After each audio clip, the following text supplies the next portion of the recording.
भगवान गौतम बुद्ध एक गांव में धर्म सभा को संबोधित कर रहे थे। लोग अपनी विभिन्न परेशानियों को लेकर उनके पास जाते और उसका हल लेकर खुशी खुशी वहां से लौटते। उसी गांव के सड़क के किनारे एक गरीब व्यक्ति बैठा रहता तथा महात्मा बुद्ध के उपदेश शिविर में आने जाने वाले लोगों को बड़े ध्यान से देखता। उसे बड़ा आश्चर्य होता कि लोग अंदर तो बड़े ढकी चेहरे लेकर जाते हैं, लेकिन जब वापस आते हैं तो बड़े खुश और प्रसन्न दिखाई देते हैं। तो उस गरीब को लगा कि क्यों ना वो भी अपनी समस्या को भगवान के समक्ष रखे। मन में यह विचार लिए वह भी महात्मा बुद्ध के पास पहुंचा। लोग पंक्तिबद्ध खड़े होकर अपनी समस्या को बता रहे थे।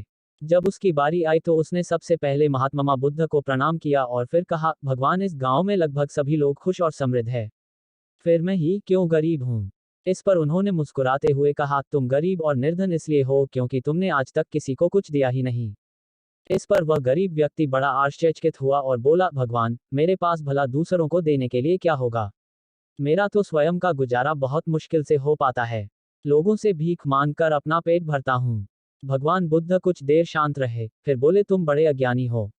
औरों के साथ बांटने के लिए ईश्वर ने तुम्हें बहुत कुछ दिया है।